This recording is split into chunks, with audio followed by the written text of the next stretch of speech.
นี่ก็คือได้แก่ความทุศีลกิจของศีลเนี่ยก็คือมีหน้าที่ในการกำจัดเสียซึ่ง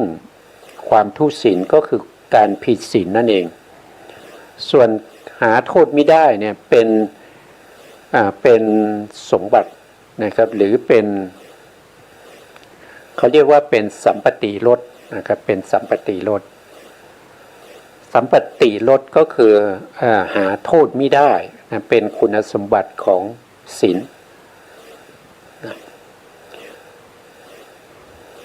ที่ว่ามีการกำจัดเสียซึ่งความเป็นผู้ทุศีลเป็นลดนั้นนะด้วยเพราะอาจว่าเป็นกิจที่ว่ามีความหาโทษไม่ได้เป็นลดก็เพราะว่ามีอาจว่าเป็นสมบัติเป็นความจริงในปัญหาการมีลักษณะเป็นกิจแล้วก็เป็นสมบัตินั่นนะครับเราเรียกว่าเป็นลดนะศีลนี้มีความสะอาดศีลนั้นมีความสะอาดเป็นอาการปรากฏเป็นอาการปรากฏอาการปรากฏก็คือปัจจุปฐานปัจจุปฐานเป็นอาการปรากฏหรือบางครั้งเราเรียกว่าเป็นผลอันนี้เป็นผลนะครับเป็นผลก็เรียกว่าเป็นผลเมื่อศีลเกิดขึ้นนะครับก็ส่งผลของเขานั่นก็คือมีความสะอาดที่เป็นทางกายนะครับกายะโสจยะนะครับความสะอาดทางวาจาก็เรียกว่าวจีโสจยะแล้วก็ความสะอาดทางใจศีลไปถึงทางใจด้วยนะครับก็เป็นมโนก็เป็นมโน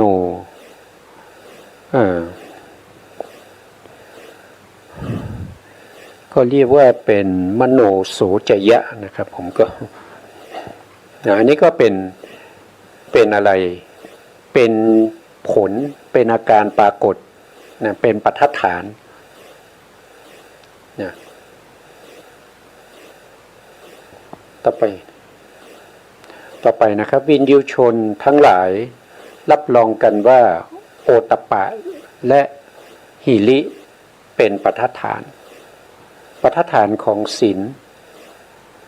ปัฏฐฐานของศีลก็คือ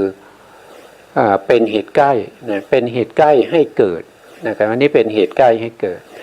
ศีลมีอะไรเป็นเหตุใกล้ให้เกิดก็มีหิริคือความละอายในการที่จะทำอกุศลธรรมมีความละอายจึงงดเว้นได้ทำให้เกิดศีลนั่นก็เป็นเหตุใกล้ให้ศีลเกิดเรียกว่าหิรินะครับโอตตัปปะโอตตัปปะก็คือความเกรงกลัวความเกรงกลัวต่อทุจริตอกุศลธรรมทั้งหลายโอตตัปปะนี้ก็คือปาลบภายนอกคือความเกรงกลัวว่าถ้าเราทำผิดแล้วคนอื่นเขาจะเห็นเดี๋ยวเขาจะจับได้นะครับกลัวหิริปาลบภายในก็คือว่าเราเป็นพระเป็นชีนะครับเราจะทำผิดศีลก็อายฆราวาสอย่างเงี้ยพ่อแม่นะครับพ่อแม่จะดื่มสุราอย่างเงี้ยก็อายใครอายลูกเนี่ยอย่างนี้เป็นต้นนะครับอันนี้ก็เรียกว่าเป็นเหตุใกล้ให้เกิดเป็นปัฏฐฐานนะครับก็นี้มาต่อตรงนี้นิดหนึ่งนะครับศีลมีความสะอาดที่ตัดไว้อย่างนี้นะครับก็คือกายะนะความสะอาดทางกายความสะอาดทางวาจาความสะอาดทางใจทางกายก็คือกายะกายะโสจยะนะครับแล้วก็วจีโสจยะแล้วก็มโนโสจยะอันนี้ก็เป็น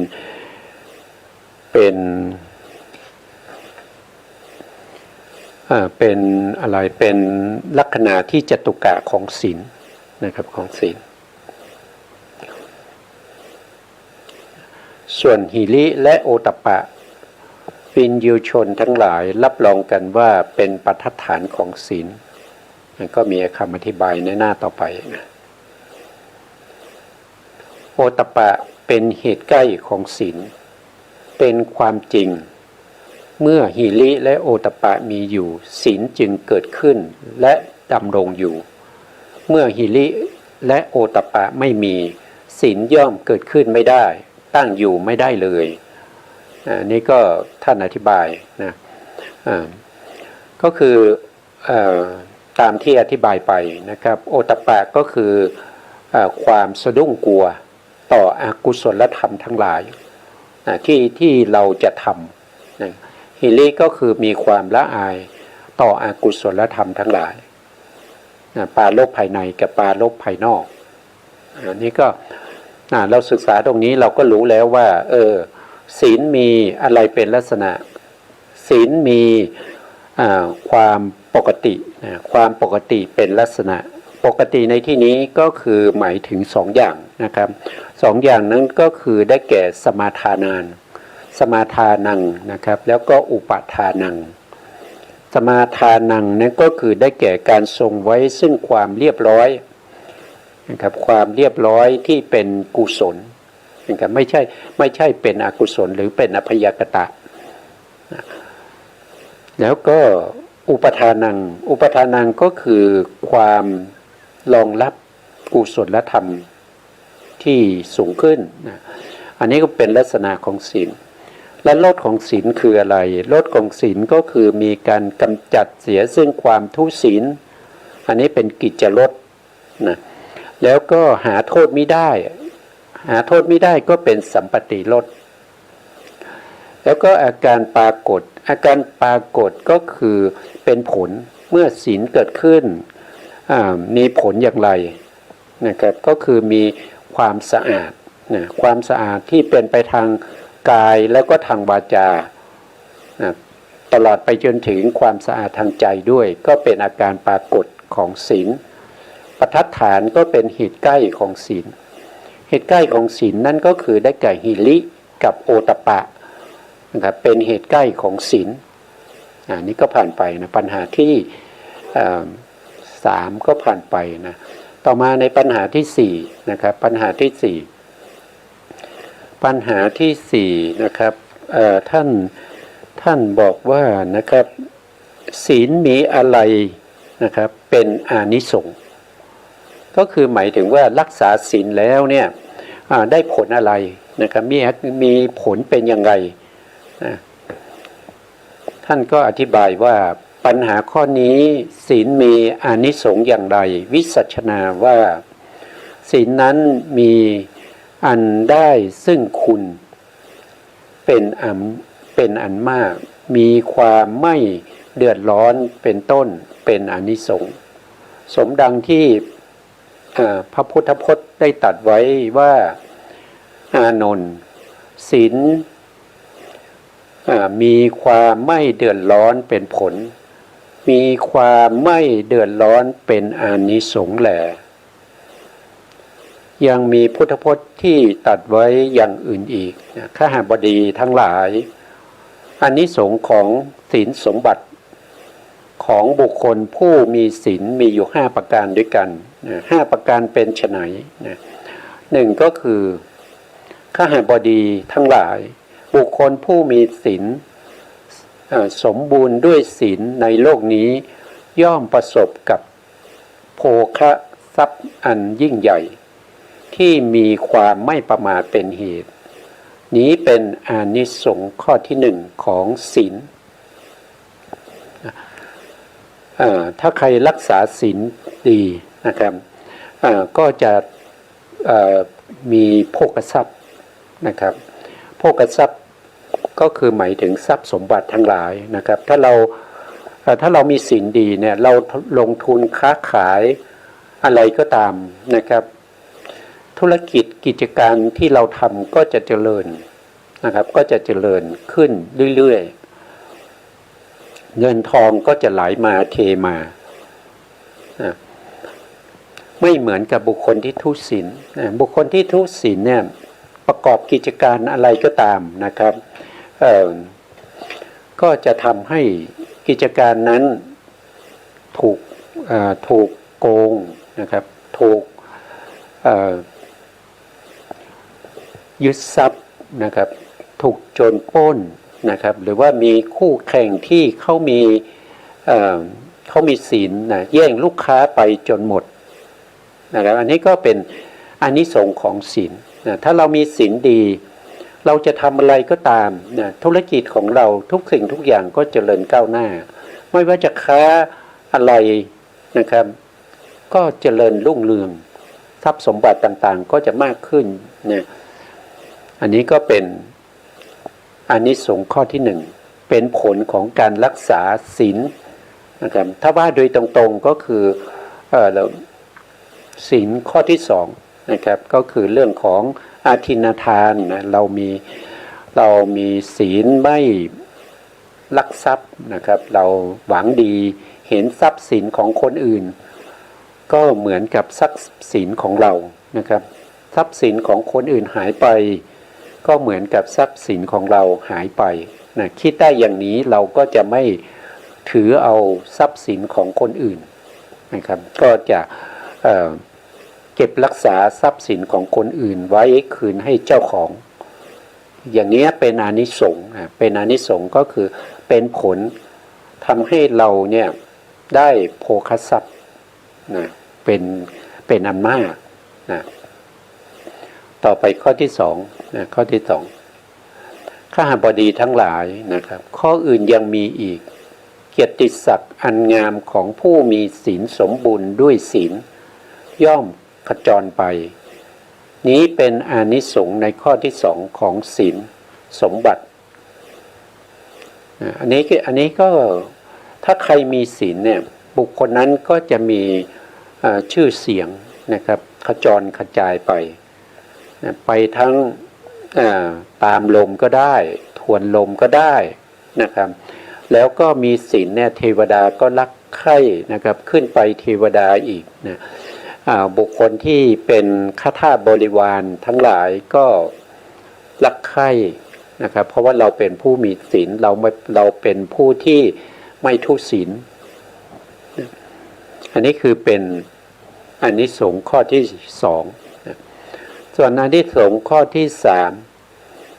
ข้าหบดีทั้งหลายข้ออื่นยังมีอีกบุคคลมีศีลสมบูรณ์ด้วยศีลเข้าไปสู่สังคมใดๆจะมีสังคมกษัตริย์ก็ดีนะครับสังคม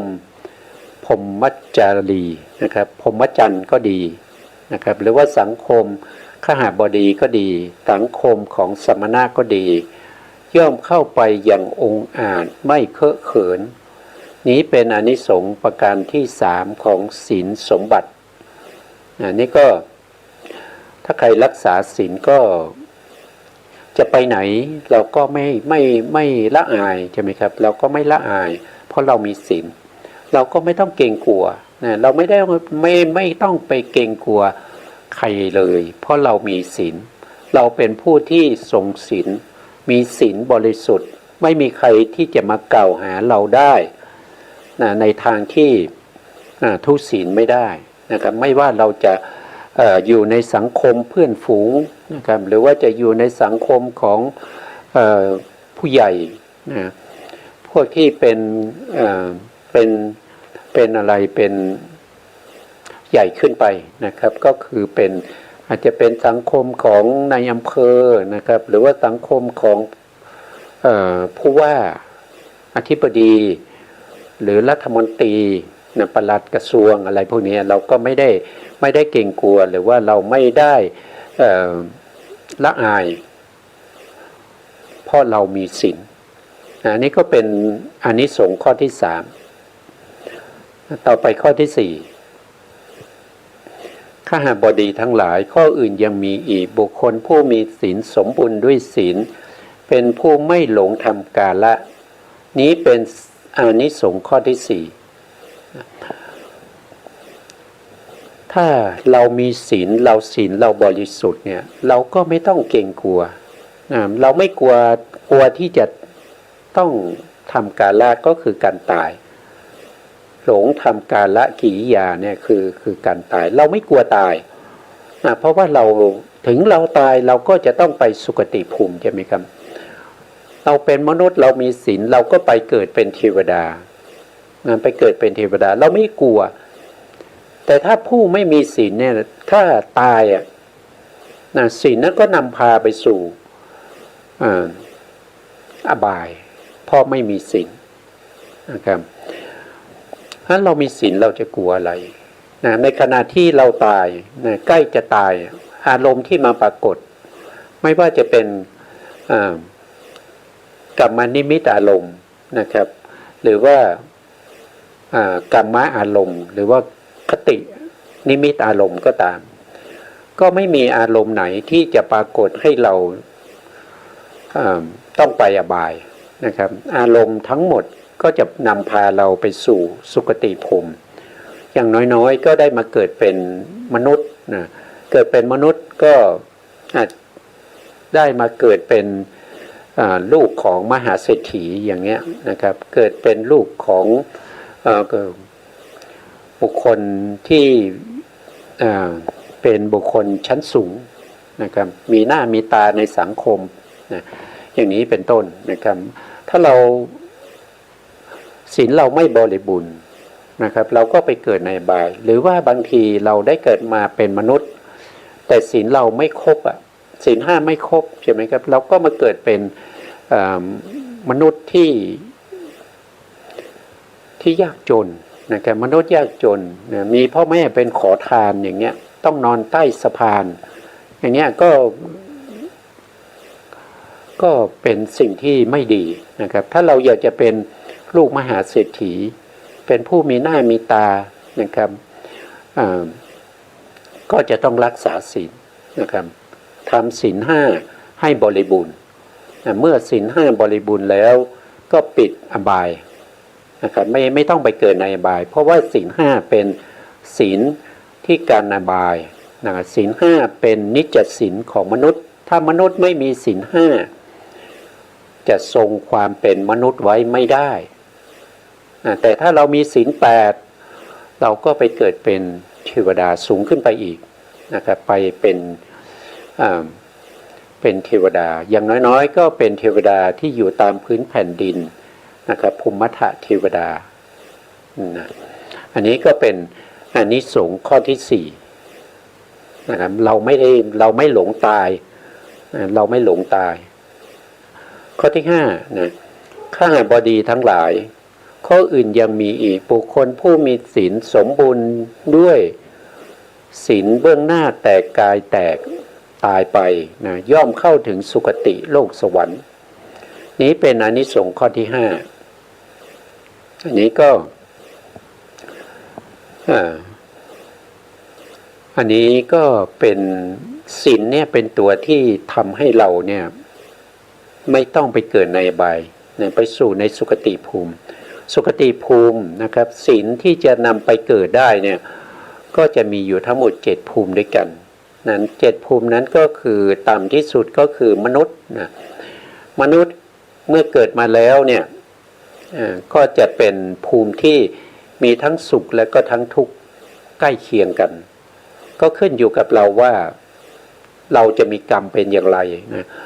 กรรมในอดีตก็คอยที่จะให้ผลเราอยู่แล้วก็ปัจจุบันนี้เราทำอะไร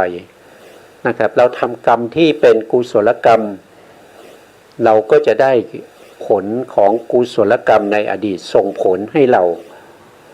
ได้ง่ายขึ้นนะเราก็จะได้มีความสุขมากขึ้นแต่ถ้าเราทำอกุศลกรรมอกุศลที่เราเคยทำไว้ในอดีตก็จะให้ผลเราเพราะเนื่องจากว่าเราปัจจุบันนี้เราทำอกุศลเปิดประตูให้อกุศลกรรมในอดีตส่งผลมาให้เราต้องได้รับความทุกข์เช่นถูกโกงนะครับถูกยึดทรัพย์นะครับโจรปล้นไฟไหม้นะครับหรือว่าน้ำท่วมอะไรพวกนี้หรือว่าถูกนินทาถูกด่าพวกนี้เป็นอะไรเป็นผลของอกุศลกรรมนะครับแต่ถ้าเราทำกุศลมากๆเนี่ย อกุศลก็จะให้ผลได้ยากกุศลในอดีตก็ให้ผลได้ง่ายนะเพราะฉะนั้นเนี่ยเราเป็นมนุษย์เราก็ทำได้ทั้งที่เป็นกุศลทั้งที่เป็นอกุศลเท่ากันแล้วก็ความสุขก็จะมีความสุขกับความทุกข์ก็เท่ากันก็ขึ้นอยู่กับเราเป็นผู้ทำนะเราเป็นผู้ทำถ้าเราทำอะไรนะปัจจุบันนี้เราทำอะไรนะกรรมในอดีตที่ตรงกันก็จะส่งผลให้เราแต่ถ้าเราไปเกิดในเทวโลกนะครับมีอยู่6ชั้นด้วยกันมีตั้งแต่จตุมหาราชิกาเป็นต้นขึ้นไปจนถึงปรมินทร์มิตรวสวัตตีพวกนี้จะมีสูงมากกว่าทุกข์นะครับทุกข์ไม่ค่อยมีนะทุกข์เขาไม่มากเท่าไหร่นะเทวดาที่มีทุกข์มากก็คือเทวดาที่อยู่ในชั้นจตุมหาราชิกานะครับพวกที่เป็นภูมิทัตเทวดาอย่างเงี้ยก็จะมีทุกข์ในที่นี้หมายถึงว่ามีทุกข์มากกว่าเทวดาในชั้นสูงขึ้นไปนะไม่ได้หมายถึงว่ามีทุกข์เหมือนมนุษย์นะไม่เหมือนกันนะไม่เหมือนกันมนุษย์เราก็มีทุกข์ตั้งแต่ความแก่ความเจ็บไข้ได้ป่วยนะครับสังขารและทุกข์นะทุกขทุกข์อันนี้เป็นของมนุษย์นะถ้าเป็นเทวดาเนี่ยความทุกข์ก็มีแต่เขาจะมีความทุกข์แค่ความแก่นี่เขาไม่มีนะเขาไม่มีความแก่เขาไม่ต้องมาทุกข์กับความแก่เขาไม่มีความเจ็บไข้ได้ป่วยเขาไม่ต้องเป็นหวัดเขาไม่ต้องเป็นโควิดนะเขาไม่ต้องเจ็บหลังเจ็บเอวนะครับหรือว่าไม่ต้องปวดเมื่อยนะครับพวกนี้ไม่มีสำหรับเทวดา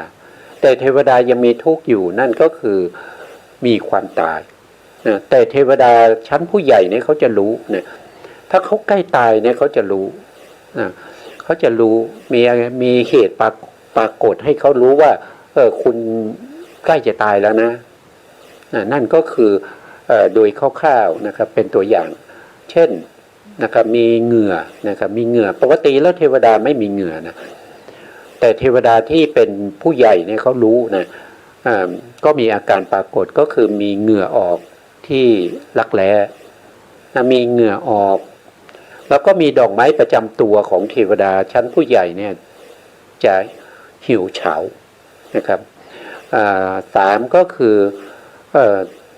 รู้สึกไม่ยินดีพอใจในวิมานนะวันนี้รู้สึกว่าไม่ค่อยสบายใจไม่พอใจเห็นวิมานก็ไม่ถูกใจเห็นอาสนะที่นั่งบัลลังก์ของตัวเองก็เล่าร้อนนะครับก็จะมีอาการปรากฏอย่างนี้เป็นต้นนะก็ทำให้เทวดาชั้นผู้ใหญ่เนี่ยเขาจะต้องตรวจดูนะครับตรวจดูว่ามันเกิดจากอะไรเขาก็จะตรวจดูเมื่อเขาตรวจดูแล้วเนี่ยเขาก็จะเห็นว่าโอ้เราจะมีอายุอยู่แค่อีก7 วันเท่านั้นนะครับเราก็จะตายแล้วนะแล้วเขาก็จะตรวจดูอีกว่าถ้าตายแล้วเขาจะไปเกิดที่ไหนเขาก็ตรวจดูว่าอย่างเช่นท้าวสักกะยกตัวอย่างเช่นท้าวสักกะท่านก็ตรวจดูนะครับตรวจดูแล้วก็เห็นว่าตัวเองจะต้องไปเกิดในนรกเกิดในอบายจากเทวดานะครับไปเกิดในอบายเพราะฉะนั้นก็รู้สึกว่าไม่สบายใจนะครับก็เลยนึกถึงพระพุทธองค์ได้นะครับเมื่อนึกถึงพระพุทธองค์ได้ท่านก็หายตัวจากที่วิมานของตัวเองนะครับมาปรากฏที่วัดพระเชตวันนะครับแล้วเข้าเฝ้าพระพุทธองค์แล้วก็ถามพระพุทธองค์นะครับพระพุทธองค์ก็แสดงธรรมให้ฟังนะครับแสดงธรรมให้ฟังเมื่อฟังธรรมแล้วเนี่ยก็ได้เป็นโสดาบันนะท้าวสักกะก็ได้เป็นโสดาบันเมื่อท้าวสักกะเป็นโสดาบันท่านก็ไม่ต้องไปเกิดในนรกอีกแล้วนะครับท่านก็กลับไปที่วิมานของตัว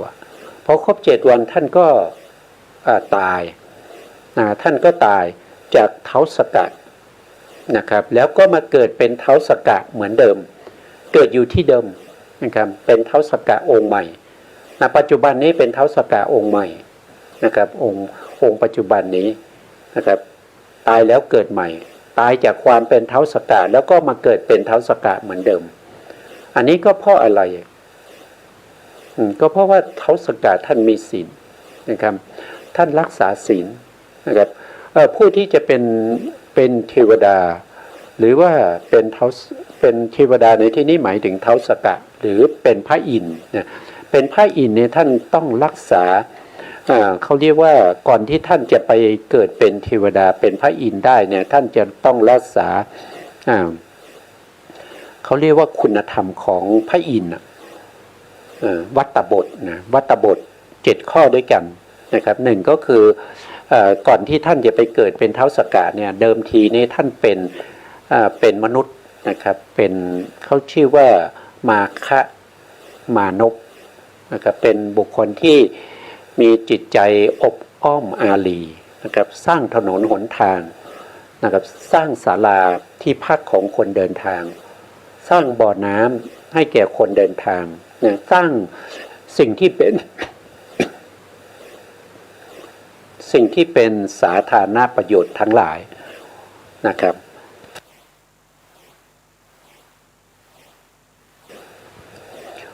สร้างสิ่งที่เป็นสาธารณประโยชน์ให้แก่ผู้เดินทางแล้วท่านก็ได้ไปเกิดเป็นท้าวสักกะนะวัตตบทก็จะมีอยู่7ข้อด้วยกันนะครับหนึ่งก็คือเลี้ยงดูบิดามารดานะครับตลอดชีวิตสองก็คือเคารพผู้ใหญ่ในตระกูลสามก็คือกล่าววาจาอ่อนหวาน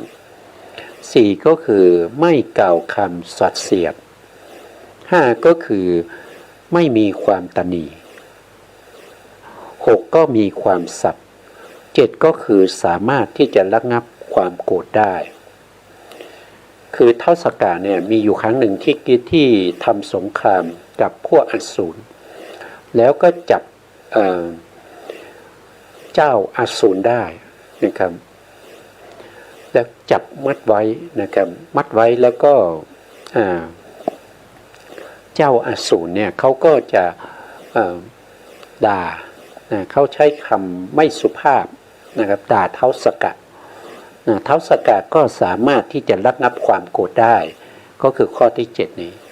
นะครับไม่มีความโกรธนะครับเทวดาชั้นผู้ใหญ่ก็ถามว่าท้าวสักกะทำไมไม่โกรธทำไมไม่ด่าตอบนะครับทำไมไม่จัดการกับเจ้าแห่งอสุรเจ้าแห่งอสุราท้าวสักกะก็บอกว่าจะมีประโยชน์อะไรที่เราจะต้องไปด่าเขานะครับมีประโยชน์อะไรที่เราจะต้องไปทำอย่างนั้นนะครับเมื่อเขาด่าเรานะครับเราก็ไม่มีจิตขุ่นมัวเราไม่โกรธนะครับแล้วก็ยังปล่อยเขาไปนะครับปล่อยอสูรไปนะอันนี้ก็แสดงให้ถึงว่าเห็นว่าท้าวสักกะเนี่ยท่านมีความไม่โกรธนะความไม่โกรธไม่พยาบาทถ้าเราพูดถึงศีลที่เราเรียนมาก็อยู่ในข้อไหนเนี่ยก็อยู่ในข้อที่เป็นเจตสิกศีลเจตสิกศีลในมโนสุจริตในอาพยาบาทอาพยาบาทเขามีความอาพยาบาทก็คือความไม่โกรธถึงถูกด่าถูกว่าถูกต่อว่ายังไงเขาก็รักษาจิตของเขาไว้ได้นะครับท้าวสักกะไม่โกรธแล้วก็ยังมีเมตตาสั่งให้เทวดาทั้งหลายปล่อยเขาไปนะครับอันนี้ก็เป็นคุณธรรมของท้าวสักกะนะครับแล้วท้าวสักกะยังมีความเลื่อมใสในพระสัมมาสัมพุทธเจ้านะครับเมื่อมีความทุกข์ก็ระลึกถึงพระพุทธองค์นะครับเมื่อตัวเองใกล้ตายเมื่อรู้ว่าตัวเองใกล้ตายเมื่อมีเหตุการณ์ที่ปรากฏนะครับตัวเองใกล้ตายก็ระลึกถึงพระพุทธองค์ได้แล้วก็มาเฝ้าพระพุทธองค์แล้วก็มาฟังธรรมจากพระพุทธองค์ท่านจึงได้เป็นท้าวสักกะองค์ใหม่นะครับจุติจากท้าวสักกะแล้วก็ปฏิสนธิเป็นท้าวสักกะองค์ใหม่ นะครับอยู่อยู่ในอยู่ใน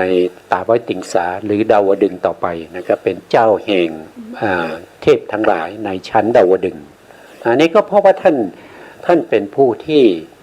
มีศีลนะครับก็อันนี้ก็เป็นอานิสงส์ของศีลนะมีอยู่ทั้งหมด5ข้อตรงนี้นะครับเราก็ต่อไปนะครับต่อไปเราก็ไปดูต่อนะครับแม้ว่าอานิสงส์ของศีลอย่างอื่นๆเป็นอเนกประการซึ่งมีความเป็นที่รักเป็นที่เจริญใจเป็นต้นมีความสิ้นไปแห่งอาสวะ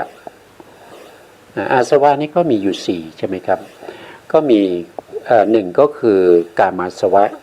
นะก็คือได้แก่ความยินดีพอใจนะองค์ธรรมเขาได้แก่ตัวโลภะนะตัวโลภะนะเรียกว่าเป็นกามาสวะนะโลภะตรงนี้ก็อยู่ก็มีความยินดีพอใจในการเห็นใช่ไหมเราเห็นแล้วเราก็ยินดีพอใจชอบใจในสิ่งที่เราเห็นได้ยินเสียงเพลงที่ไพเราะเนี่ยชอบใจถูกใจในเสียงเพลงได้กลิ่นที่ดีที่พอใจก็ชอบใจดีใจได้รสที่ดีก็ชอบใจพอใจได้ถูกต้องสัมผัสทางกาย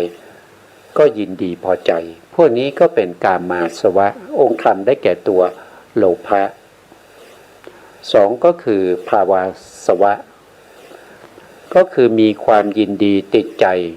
ในเรื่องของรูปภพอรูปภพหรือว่ารูปฌานอรูปฌานอันนี้ก็มีว่าตรงนี้เนี่ยคือสัตว์ทั้งหลายเนี่ยเมื่อเราเกิดขึ้นมาในภพภูมิถ้าเรายังเป็นปุถุชนอยู่หรือว่าเป็นพระอริยบุคคลตั้งแต่โสดาบันไปจนถึงพระอนาคามี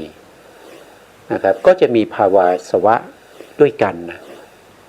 คือสังเกตได้จากวิถีจิตนะครับวิถีจิตของสัตว์ทั้งหลายที่เกิดขึ้นเป็นวิถีแรกหลังจากที่เราปฏิสนธิในภพใดภพหนึ่งไม่ว่าเราจะไปเกิดในนรกก็ตามเกิดเป็นเดรัจฉานก็ตามเกิดเป็นเปรตอสุรกายก็ตามเมื่อเกิดขึ้นครั้งแรกปฏิสนธิจิตอุบัติขึ้นแล้วก็มีกรรมชรูปเกิดพร้อมกันอุปาทานของปฏิสนธิจิตเนี่ยแล้วปฏิสนธิจิตดับไปก็จะมีภวังคจิตเกิดขึ้นภวังคจิตที่เกิดขึ้นนั้นก็เป็นจิตประเภทเดียวกันกับปฏิสนธิจิตนั่นเองเพียงแต่ว่าเกิดหลังปฏิสนธิจิตเนี่ยเราจะเรียกว่าเป็นภวังคจิตเป็นภวังคจิตภวังคจิตเกิดดับไปประมาณอันนี้ว่าโดยการศึกษานะประมาณ16ดวงจะเริ่มดวงที่17เนี่ยก็จะมีวิถีแรกของผู้ที่ปฏิสนธิในภพภูมิต่างๆเนี่ยก็จะเกิดขึ้นวิถีแรกก็จะเป็นวิถีที่เป็นโลภะชวนะนะครับเขาเรียกว่าเป็นภาวะนิกันติกะโลภะชวนะมีความยินดีพอใจในภพภูมิที่ตัวเองไปเกิดเราได้เกิดเป็นมนุษย์เราก็วิถีแรกของเราก็คือโลภะชวนะมีความยินดีพอใจที่ได้เกิดมาเป็นมนุษย์เดรัจฉานเกิดขึ้นครั้งแรกปฏิสนธิครั้งแรกก็มีความยินดีติดใจในภพภูมิที่เขาเกิดก็คือความเป็นเดรัจฉานไม่ว่าบุคคลนั้นจะจุติหรือตายจากความเป็นเทวดาไปเกิดในนรกไปเกิดในนรกเขาก็จะมีความยินดีติดใจในภพภูมิที่เป็นนรกวิถีแรกเนี่ยจะเป็นวิถีที่มีความยินดีติดใจในภพชาติของตัวเองใครก็ตามนะครับที่ยังต้องเวียนว่ายตายเกิดเมื่อมีการปฏิสนธิ บุคคลนั้นจะต้องมีความยินดีติดใจ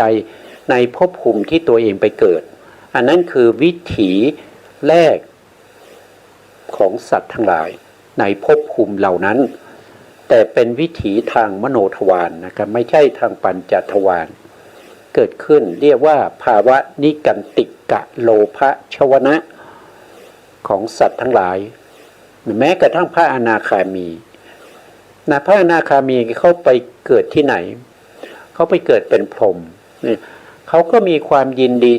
พอใจในภพภูมิที่เป็นพรหมนะยินดีพอใจที่เขาได้ไปเกิดเป็นพรหมนะอาจจะไปเกิดในสุทวาสนะครับในชั้นไหนก็ตามนะจะเป็นชั้นที่อวิหานะครับอวิหาคือชั้นที่ต่ำที่สุดในสุทวาสก็ยินดีพอใจหรือว่าจะไปเกิดในอากนิฐาเมื่อพระอนาคามีนั้นมีปัญอินทรีย์ที่แก่กล้าก็ไปเกิดในอากนิฐาภูมิก็ยินดีพอใจในอากนิฐาภูมิหรือว่าพระอนาคามีที่ท่านไม่มีอินทรีย์ใดอินทรีย์หนึ่งแก่กล้าท่านก็ไปเกิดในภพภูมิที่เป็นพรหมภพภูมิใดภูมิหนึ่งท่านก็จะมีความยินดีในภพภูมิเหล่านั้นไม่ว่าจะเป็นปฐมฌานภูมิทุติยฌานภูมิหรือตติยฌานภูมิหรือว่าจะเป็นเวหะพลาภูมิพวกนี้เป็นภูมิเป็นภพภูมิที่พระอนาคามีท่านสามารถจะไปเกิดได้เพราะเป็นพรหมนะก็ไปยินดีติดใจอย่างนั้นนะครับอันนี้ก็เป็นเขาเรียกว่าเป็น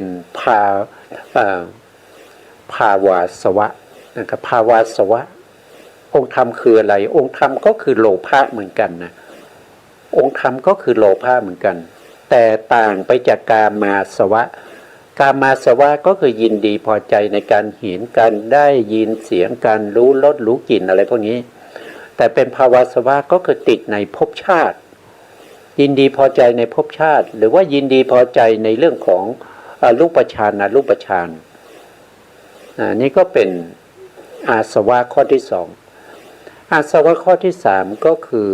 ทิฏฐาสวะทิฏฐาสวะนั่นก็คือได้แก่มีความเห็นผิด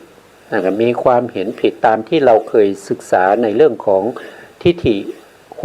62นะครับใครมีทิฏฐิอย่างไรก็พอใจในทิฏฐิของตนนะครับเชื่อว่า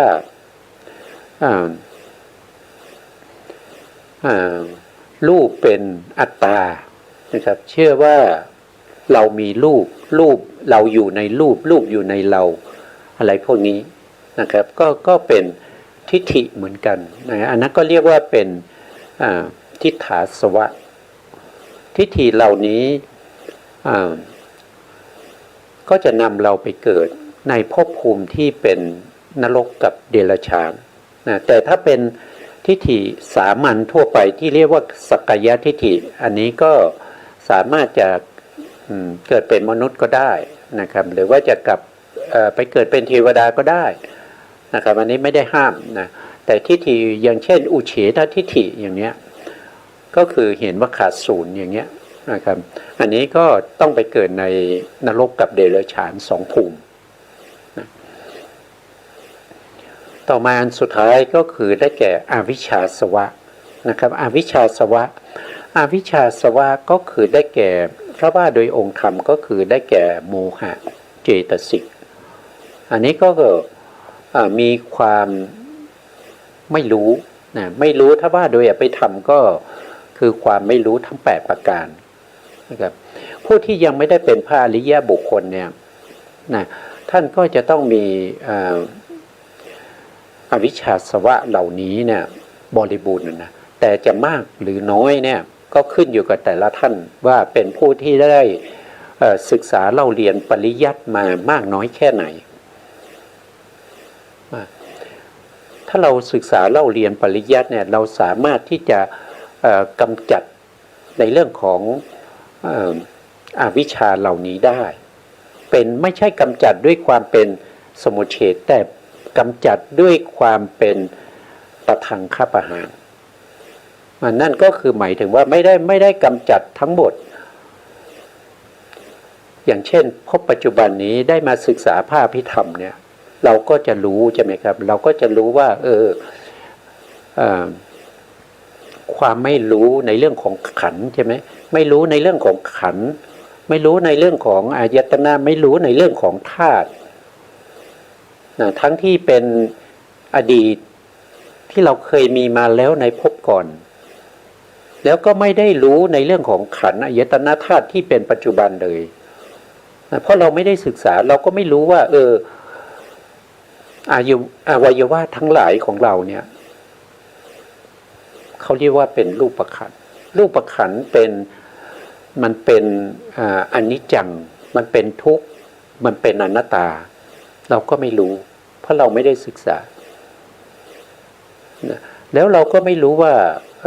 ขันธ์อายตนะธาตุพวกนี้ที่เราจะต้องไปเกิดในภพหน้าเราก็จะต้องมีขันธ์เหล่านี้มีขันธ์อายตนะธาตุที่ในภพหน้าอีกเราไม่สามารถที่จะนำเอารูปขันธ์เวทนาขันธ์สัญญาขันธ์สังขารขันธ์ที่เรามีอยู่ในปัจจุบันนี้ไปในโลกหน้าได้ไปในภพหน้าได้นะที่เรามีอยู่ในภพนี้มันก็จะดับไปในภพนี้มันไม่ไปถึงภพหน้านะแล้วก็ในอดีตที่เราเคยมีแล้วเนี่ยเขาก็ไม่ได้มาถึงภพนี้นะก็เป็นของใครของมันของภพไหนก็ภพนั้นเกิดขึ้นแล้วก็ดับไปอยู่ในภพนั้นแหละสิ่งเหล่านี้เราก็ไม่รู้นะเราก็ไม่รู้ว่าอริยสัจสี่นะครับมีอะไรเป็นทุกขสัจอย่างเงี้ยเราก็ไม่รู้เพราะเราไม่ได้ศึกษาอะไรเป็นทุกขสัจไหมอะไรเป็นเหตุให้เกิดทุกข์นะครับทุกขสมุทัยเราก็ไม่รู้จักนิโรธเราก็ไม่เคยได้ยินได้ฟังมาว่าเป็นสภาวะที่เป็นสันติลักขณังพ้นไปจากสังขารธรรมทั้งหลายรูปนามขันธ์ห้าไม่มีในนิพพานเราไม่รู้แล้วเราก็ไม่รู้ว่าข้อปฏิบัติให้เข้าถึงนิโรธเนี่ยถึงความดับเราก็ไม่รู้แล้วเราก็ไม่รู้ว่าเหตุปัจจัยที่ทำให้เกิดรูปนามนี่มีอะไรบ้างอวิชชาปัจจยาสังขารา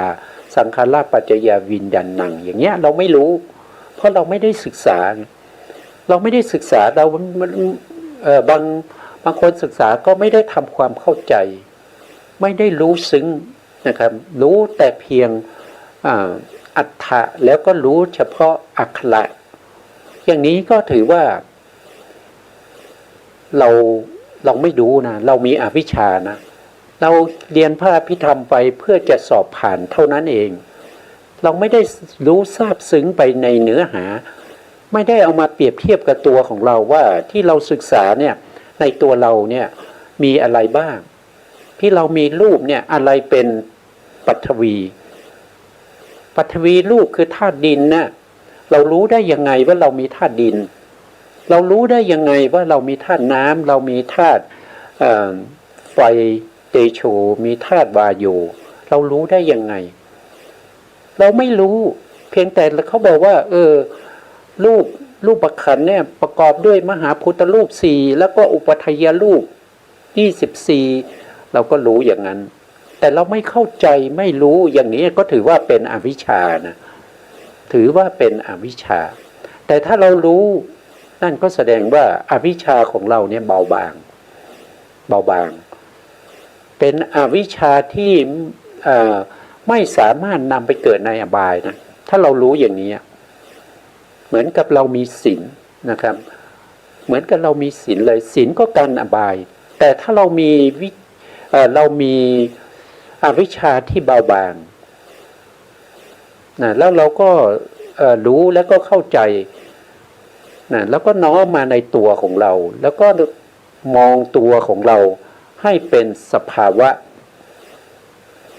เป็นไปตามรูปนามขันธ์ห้าอย่างนี้ก็กันอบายได้เหมือนกันนะครับถึงแม้ว่าเรายังไม่ได้เป็นโสดาบันเรายังไม่เข้าถึงความเป็นจุลโสดาบันจุลโสดาบันนั้นหมายถึงว่า บุคคลที่สามารถที่จะเจริญวิปัสสนาให้เข้าถึงพังคยานได้ข้ามพ้นไปจากอุปกิเลสได้แล้วหรือข้ามพ้นจากวิปัสสนูปกิเลสทั้ง10ไปแล้วนั้นจะเป็นจุลโสดาบันแต่ยังไม่เข้าถึงมรรค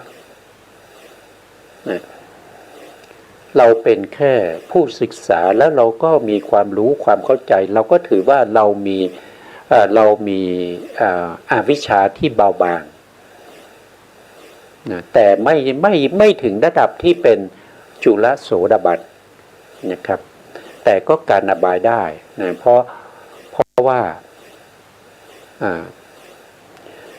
เป็นอะไรเรามีวิชาเรามีความรู้ความเข้าใจนะครับแต่ถ้าเราไม่รู้ไม่เข้าใจเราศึกษาจบพระอภิธรรมสอบได้นะครับแต่เราไม่เคยน้อมมาในตัวเลยรู้แต่ตัวอัฏฐะหรืออักขระหรือว่าสัทธะทั้งหลายของอภิธรรมเนี่ยอย่างนี้ก็การอบายไม่ได้นะครับการอบายไม่ได้เพราะไม่ได้รู้ซึ้งนะไม่ได้รู้ซึ้งนะครับไม่ได้รู้ซึ้งถึงความเป็นพระอภิธรรมนะครับอันนี้ก็เป็นเรื่องของอาสวะอาสวะมี4นะครับเพราะว่าพระพุทธองค์ได้แสดงว่าถ้าเรามีศีลเนี่ยศีลนี้เป็นบาตรเป็นพื้นฐานนะครับเป็นที่รองรับให้เราได้คุณธรรมชั้นสูงไปจนถึงว่าเราสามารถที่จะสิ้นอาสวะได้ในที่สุดอันนี้ก็เป็นเรื่องของศีลนะครับวันนี้เวลาเราหมดอีกแล้วนะครับเพราะฉะนั้นเราก็คืนเวลาให้ทางสถานีนะสุดท้ายนี้ขอกราบขอบพระคุณพระครูสมุทรวิศวัตรวรกิจโจผู้อำนวยการสถานีวิทยุเพื่อการศึกษาพระพุทธศาสนาและวัฒนธรรม FM 104.5 เมกะเฮิรตซ์วัดไผ่หินจังหวัดเชียงใหม่และขอกราบขอบพระคุณพระครูปริยัติยานุศาสตร์ขอบคุณท่านผู้ฟังและผู้ชมทุกท่านที่ติดตามในรายการพระไตรปิฎกลอยฟ้าพบกันใหม่ในโอกาสต่อไปครับสวัสดีครับ